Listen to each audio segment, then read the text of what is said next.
Hey lovely people, welcome back to our channel అందాల లోగిలి. ఈరోజు నేను మీకు వినిపించబోయే కథ అమ్మ. రచయిత శ్రీమతి ఎన్ సురేఖా కృష్ణ గారు. ఇక కథలోకి వెళ్తే, మామయ్య, అమ్మని ఓల్డేజ్ హోమ్లో చేర్చుదామని అనుకుంటున్నాను. నువ్వు ఒకసారి రాగలవా అంటూ వేణు దగ్గర నుండి ఫోన్. ఎందుకు, ఏమిటి అని అడిగేలోపే ఫోన్ పెట్టేశాడు వాడు.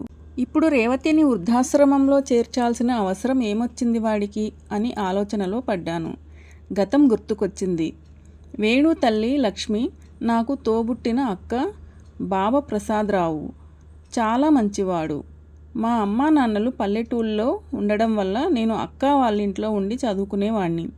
డెలివరీ టైంలో డాక్టర్ల నిర్లక్ష్యం వల్ల మా అక్క చనిపోయింది. అప్పటికి వేణు 5 రోజుల పిల్లాడు. బంధువులందరూ బలవంత పెట్టగా బాబు కోసం బావ రేవతిని పెళ్లి చేసుకున్నాడు. రేవతి ప్రసాదరావుకి దూరపు బంధువుల అమ్మాయి. తల్లి తండ్రి లేరు. మేనమామ పెంచాడు. రేవతి నెమ్మదస్తురాలు. 10వ తరగతి వరకు చదువుకుంది. బావ రెండో పెళ్లి చేసుకునేసరికి నేనెక్కడ ఉండాలి అన్న ఆలోచనలో పడ్డాను నేను. వచ్చిన అమ్మాయికి నేను ఇక్కడ ఉండటం ఇష్టం ఉంటుందో లేదో, వెళ్ళిపోతే బావ ఏమనుకుంటాడో అన్న సందిగ్ధావస్థలో పడిపోయాను. రేవతి వచ్చిన వారం రోజులకు నా గదిలో బుక్స్ సర్దుకుంటున్నాను. అన్నయ్య అని పిలిచింది. తలెత్తాను. ఎదురుగా రేవతి. మొహమాటంగా లేచి నించున్నాను. అన్నయ్య, మీరు ఏమీ అనుకోకపోతే నేను ఒక మాట చెప్తాను. మీరు ఇక్కడే ఉండి చదువుకుంటున్నారని మీ బావగారు చెప్పారు.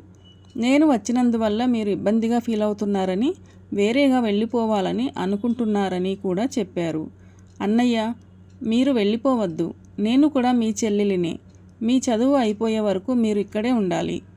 మీకు నా పట్ల ఇలాంటి అభిప్రాయం రావటానికి నేనేమైనా తప్పుగా ప్రవర్తించి ఉంటే క్షమించండి. అంతేకాని మీరు వెళ్ళొద్దన్నయ్యా, ప్లీజ్ అంది తడిసిన కళ్ళతో చేతులు జోడిస్తూ. ఇంత మంచి అమ్మాయిని అపార్థం చేసుకున్నందుకు నన్ను నేనే తిట్టుకున్నాను. అబ్బే, అదేం లేదమ్మా. నువ్వు ఇంతగా చెప్పాక కూడా వెళితే నేను మనిషిని కానమ్మా. నేను ఇక్కడే ఉంటాను అన్నాను రేవతి తల నిమిరి. చాలా థ్యాంక్స్ అన్నయ్య అంటూ సంతోషంగా వెళ్ళిపోయింది రేవతి. ఆ తర్వాత మరెప్పుడు రేవతి పరాయి అమ్మాయి అన్న ఆలోచన కూడా రాలేదు నాకు. అంతలా ఆప్యాయతానుబంధాలు నెలకొన్నాయి మా మధ్య. బాబుని చాలా ప్రేమగా చూసుకునేది రేవతి. అమ్మలేని లోటు నాకు బాగా అనుభవం అన్నయ్య. బాబుకు ఆ లోటు తెలియకూడదు. అసలు నేను సవతి తల్లిననే విషయమే వాడికి తెలియకూడదు అని బావ దగ్గర నా దగ్గర మాట తీసుకుంది రేవతి. మా అక్క ఉన్న కూడా అంత బాగా చూసుకునేది కాదేమో అనిపించేది ఒక్కోసారి. మా అమ్మా నాన్నలకు కూడా కూతురు లేని లోటు తీర్చటంలో సఫలీకృతురాలయ్యింది రేవతి.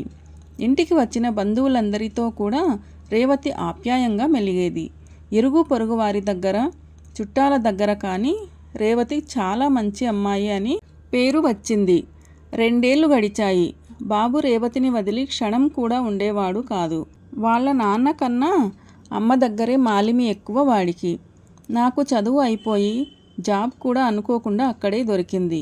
రేవతి, బావ, నేను కూడా చాలా ఆనందించాం అందుకు. నేను అప్పుడప్పుడు జాబ్ పని మీద క్యాంపులకు వెళ్ళవలసి వచ్చేది. ఒకసారి అలా ఢిల్లీ వెళ్ళి 10 రోజుల తర్వాత వచ్చాను.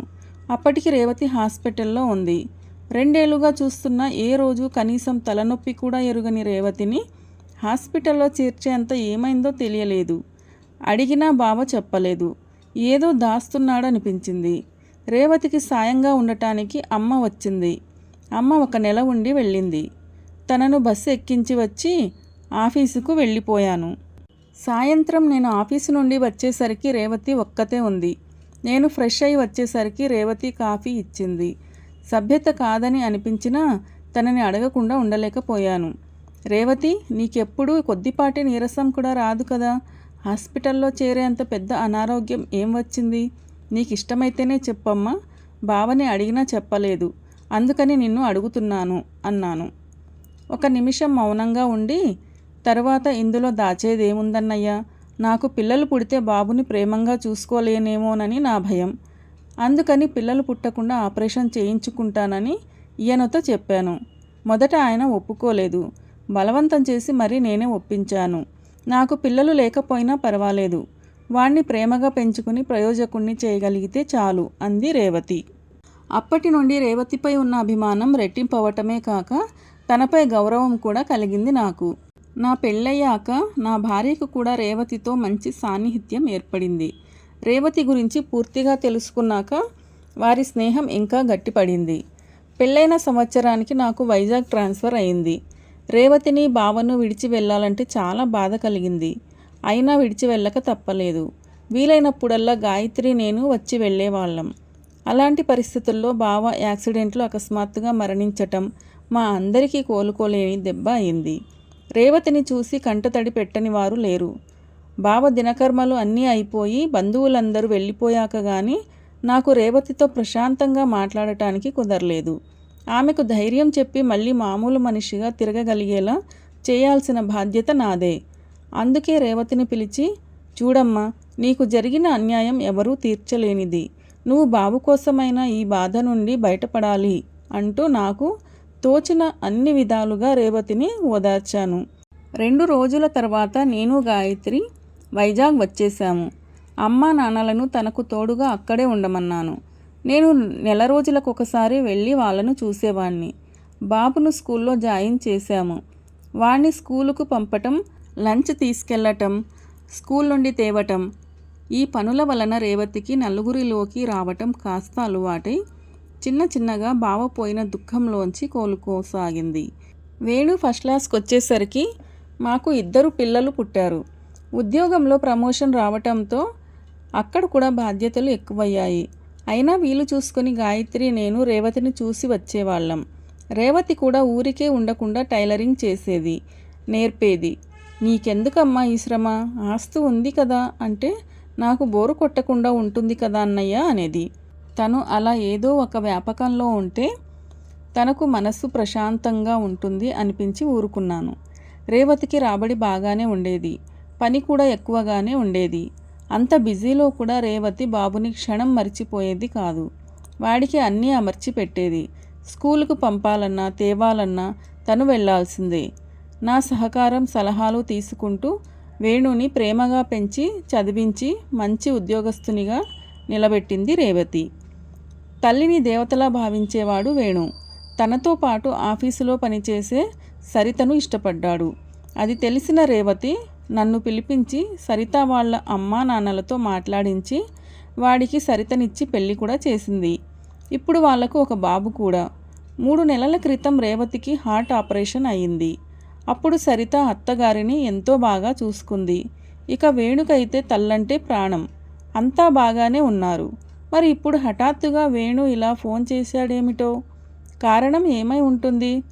ఎంత ఆలోచించినా ఏమీ తోచకపోవటంతో వాడితో మాట్లాడితే కానీ విషయం తెలియదులే అని నిట్టూర్చి ఇంటికి బయలుదేరాను. మధ్యలో బస్ టికెట్స్ రిజర్వేషన్ చేయించుకొని వెళ్ళాను.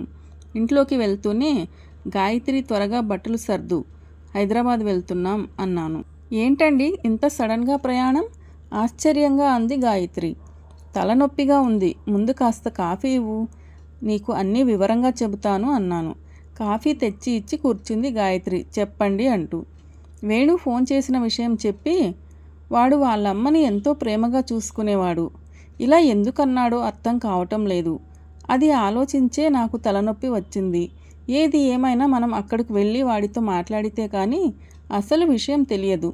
త్వరగా కానీ వెళ్దాం అన్నాను. నేను చెప్పింది విని నిశ్చేష్టురాలిలా నిలబడిపోయింది గాయత్రి.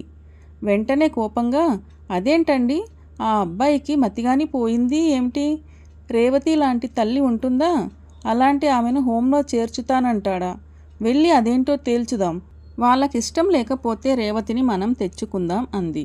మేము హైదరాబాద్లో వేణు ఇంటికి వెళ్ళేటప్పటికి తెల్లవారుతోంది.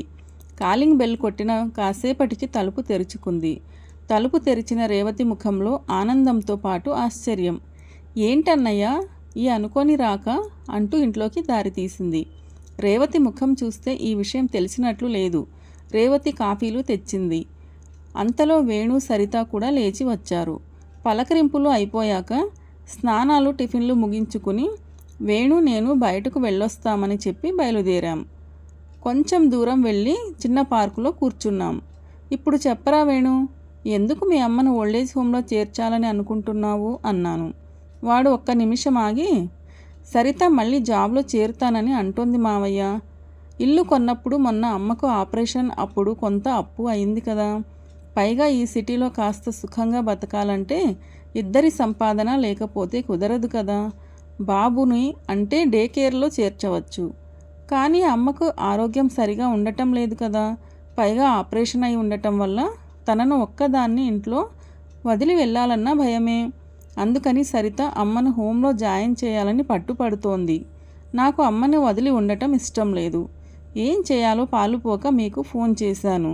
ఈ విషయం అమ్మకు ఇంకా చెప్పలేదు.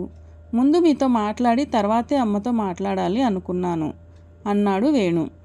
చాలా మంచి పని చేశావు. ముందే మీ అమ్మకు తెలిసినట్లయితే నీకు హోం ఖర్చు లేకుండా పోయేది. ఎందుకంటే ఈ విషయం విన్న వెంటనే గుండె ఆగి చనిపోయేది అన్నాను. మామయ్య అంటూ దెబ్బతిన్నట్టుగా చూశాడు వేణు. లేకపోతే ఏంట్రా? ఇప్పుడు నీకు తెలియని 2 విషయాలు చెప్తాను విను. మొదటి విషయం, నువ్వు మీ అమ్మకు సొంత కొడుకువి కాదు, నా అక్క కొడుకువి అన్నాను. చలనం లేని విగ్రహంలా ఉండిపోయాడు వేణు. నువ్వు చెప్పేది నిజమా మావయ్య అంటూ పదే పదే అడిగాడు.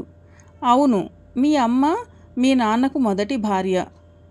ఆమె నిన్ను కని చనిపోతే మీ నాన్న రేవతిని 2వ పెళ్లి చేసుకున్నాడు. సవతి కొడుకుననే ఆలోచన కూడా లేకుండా నిన్నెంతో ప్రేమగా పెంచింది. నీకేదైనా జబ్బు చేస్తే విలవిలలాడేది. నీకింకో విషయం చెప్పనా? తనకు పిల్లలు పుడితే నీ మీద ప్రేమ తగ్గిపోతుందేమోనని మీ నాన్నని బలవంతాన ఒప్పించి తనకు పిల్లలు పుట్టకుండా ఆపరేషన్ చేయించుకుందిరా పిచ్చి తల్లి. అందుకే రేవతంటే నాకు ప్రేమ, అభిమానం, అన్నింటికీ మించి గౌరవం.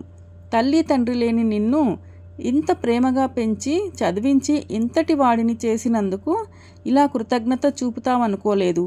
ఆ తల్లి రుణం ఏమిస్తే తీరుతుంది? రుణం తీర్చుకోలేకపోతే పోయావు. కనీసం మిమ్మల్ని చూసుకుంటూ సంతోషంగా బతుకుతున్న ఆమెకు ఆ సంతోషం కూడా లేకుండా బయటకు పంపేయాలని చూస్తావా? మీ అమ్మకు తన పెంపకంపై చాలా నమ్మకం. తన నమ్మకాన్ని వమ్ము చేస్తామనుకోలేదు. నేను చెప్పాల్సింది చెప్పాను. అయినా నీ అభిప్రాయం మారకపోతే మీ అమ్మను నేను తీసుకెళ్తాను. అంతేకాని హోంలో చేర్చడానికి ఎట్టి పరిస్థితుల్లోనూ ఒప్పుకోను.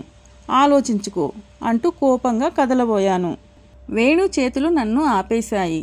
విసురుగా వేణు వైపు చూసిన నేను వాడి కళ్ళ వెంట కారుతున్న నీటిని చూసేసరికి కొంచెం మెత్తబడ్డాను. నన్ను క్షమించు మావయ్య.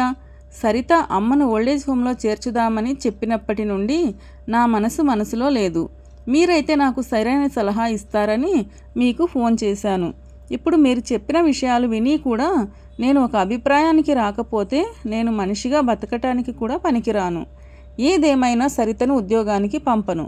నా బిడ్డకు కూడా మాతృప్రేమను దూరం కానివ్వను. నా తల్లికి నా చేతనైనంత వరకు ఏ కష్టం కలగనివ్వకుండా చూసుకుంటాను. ఇది నీ మేనల్లుడిగా కాదు మామయ్య, రేవతి కొడుకుగా చెబుతున్న మాట అన్నాడు దృఢంగా వేణు. మళ్ళీ అమ్మయ్య, ఇదంతా అమ్మకు తెలియదు. తెలిసినట్లయితే ఇక జీవితంలో అమ్మకు ముఖం చూపించటానికి నాకు అర్హత ఉండేది కాదు. ఇప్పుడు నా మనసు ప్రశాంతంగా ఉంది. నాకు చాలా హెల్ప్ చేసావు మామయ్య. నీకు మెనీ థ్యాంక్స్ అని పద మామయ్య, నాకు ముందు అమ్మని చూడాలని ఉంది అన్నాడు వేణు. ఇద్దరం ఇంటికి వచ్చాం. గాయత్రి ముఖంలో కూడా ఏదో సాధించిన సంతోషం కనపడింది. నాలాగే తను కూడా తన ప్రయత్నంలో సఫలం అయిందని అర్థమైంది. వేణు అమ్మా అమ్మా అని పిలుస్తూ రేవతి గదిలోకి వెళ్ళి చెయ్యి పట్టుకొని హాల్లోకి తెచ్చి సోఫాలో కూర్చోపెట్టి తన ఒడిలో తల పెట్టుకొని పడుకున్నాడు. ఏంటి నాన్న, ఒంట్లో బాగులేదా అంది రేవతి నుదిటిపై చేయి పెట్టి ఆదుర్దాగా. లేదమ్మా, ఊరికే పడుకోవాలనిపించింది అన్నాడు వేణు. కొడుకు తల నిమురుతూ, చూడన్నయ్యా, వీడికి ఇంకా పసి మనస్తత్వం పోలేదు మురిసిపోతూ అంది రేవతి. తన ముఖంలో సంతోషం చూస్తుంటే ఒక మంచి హృదయం ముక్కలు కాకుండా కాపాడగలిగానన్న తృప్తితో నా మనసంతా నిండిపోయింది. అమ్మ కంటే గొప్పది, అమ్మ కంటే విలువైనది, అమ్మ కంటే అపురూపమైనది ఇంకేదీ లేదు ఈ లోకంలో. ఎంతోమంది కవులు, రచయితలు తమ కావ్యాల్లో, రచనల్లో అమ్మను వేయినోళ్ళ కొనియాడారు. ఒక కవి తన పాటలో ఎవరు రాయగలరు అమ్మ అనే మాట కన్న కమ్మని కావ్యం అని ఎంత చక్కగా రాశాడో. నిజమే కదా. ఈ కథ మీకు నచ్చిందా? నచ్చినట్లయితే లైక్ చేయండి, మీ ప్రియమైన వారికి షేర్ చేయండి. మన ఛానల్ని సబ్స్క్రైబ్ చేసుకోవడం అస్సలు మర్చిపోవద్దు. Thank you for watching.